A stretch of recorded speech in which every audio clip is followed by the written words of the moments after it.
Good morning. I'm Vimala. Today is Friday, the 9th of December, and it has been snowing here at my place since the middle of the night. And I'm really surprised. A few days ago, this wasn't expected, and other places I think it's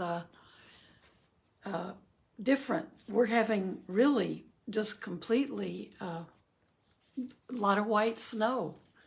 So I have to be very short today because I have to go out and get the snow off my car before I can go to my treatment today. So I'm going to have to do a short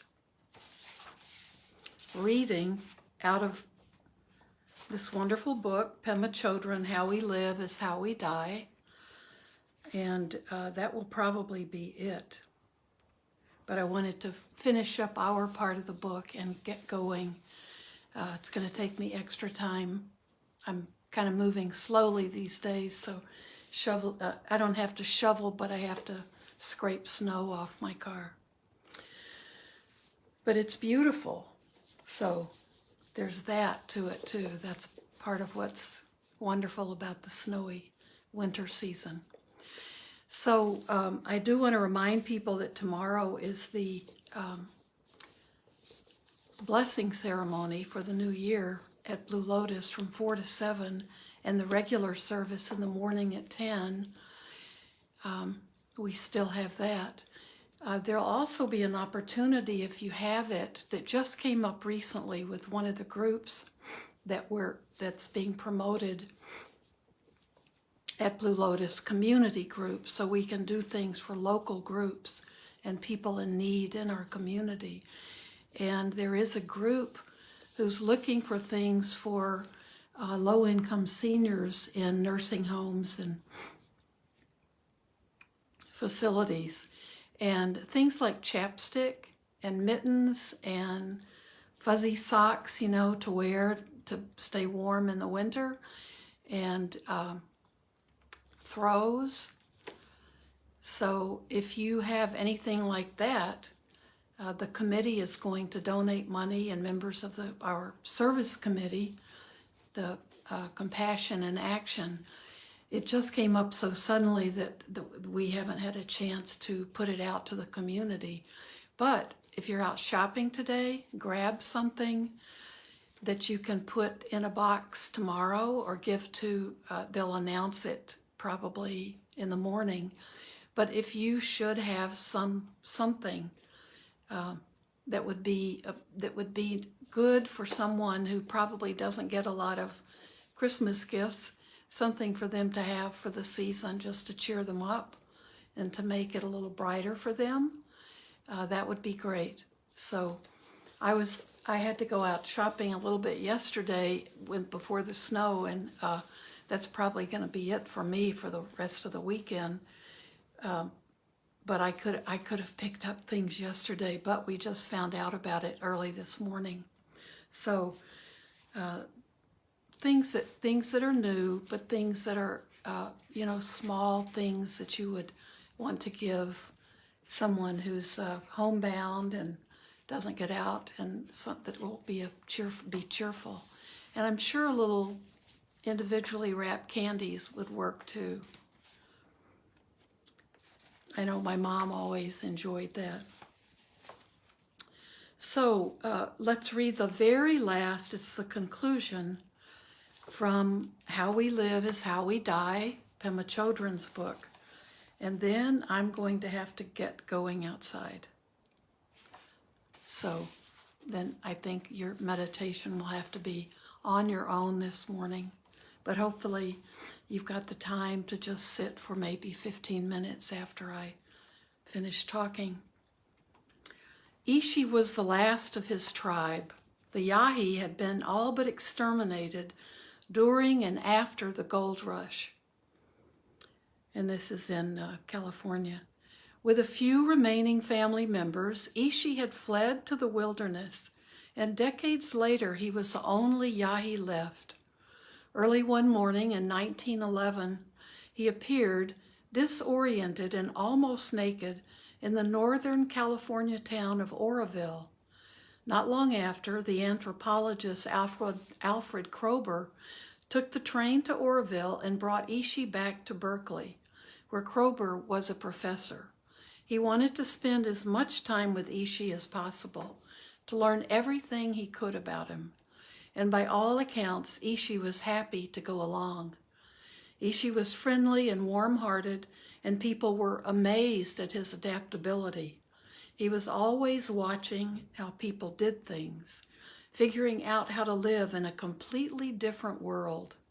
When someone gave him a coat and tie to wear, he was happy to wear these strange clothes. But when offered shoes, he politely refused. He wanted to feel the earth. Although some contemporary people feel that Kroeber took advantage of Ishi, and certainly one could interpret it that way, evidence suggests that they became extremely close friends. Eventually, they were able to communicate with words. But when Kroeber asked him his name, he wouldn't say. It was not his custom to tell his name to anyone outside his tribe.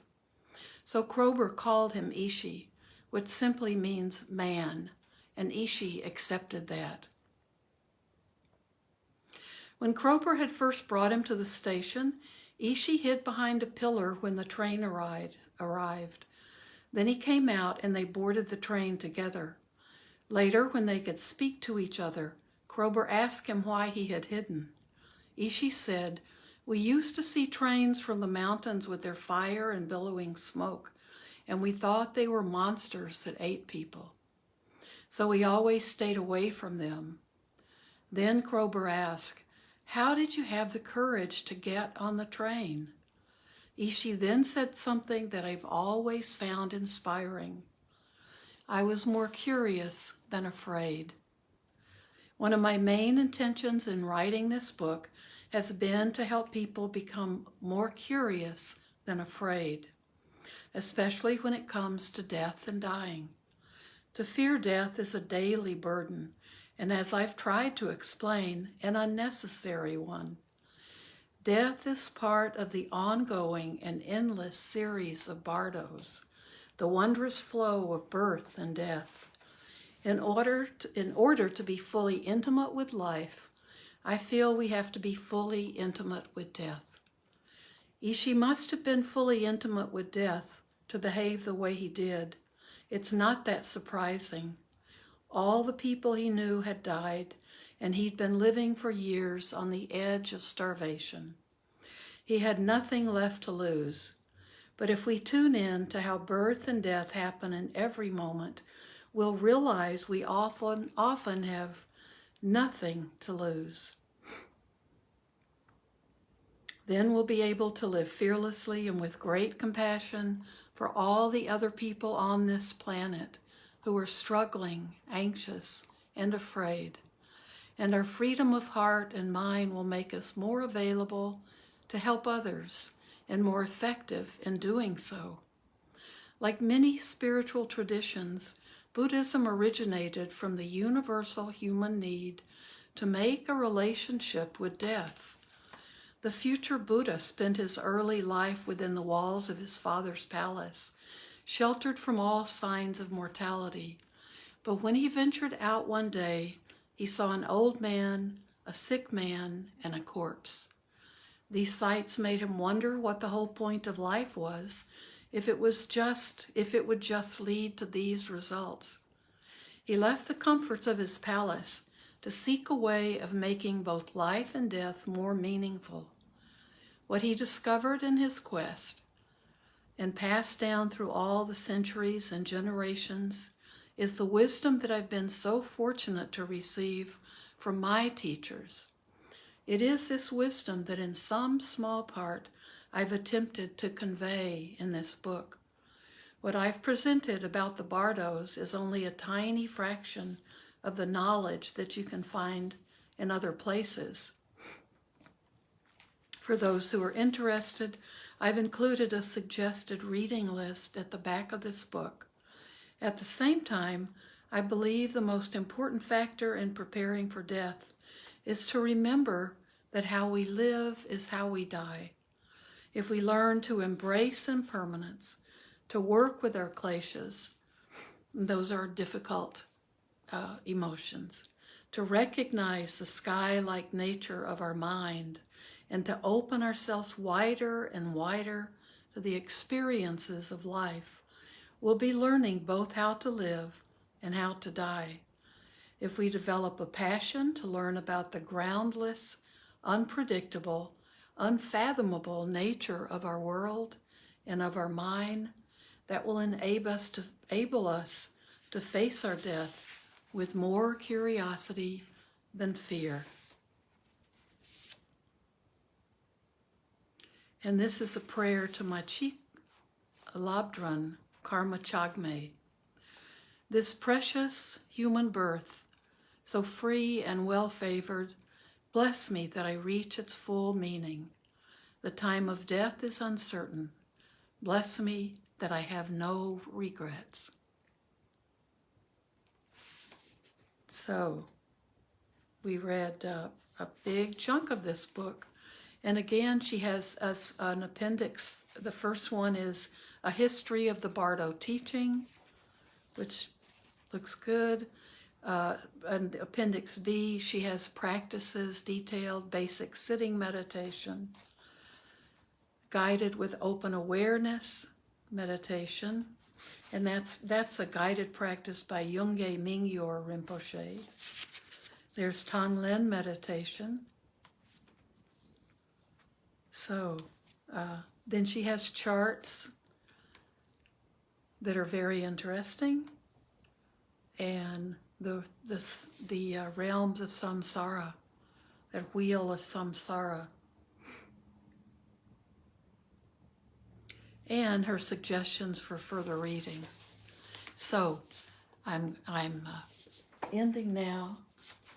If you can, just sit and remember to dedicate any merit. We can do that together first. May everything I do and say and think today be done not only for my own benefit, but also for the benefit of all living beings everywhere. Okay, so please sit, and I'll go out and get the snow off my car and get moving. So enjoy this. It is beautiful outside, so enjoy the beauty of the day.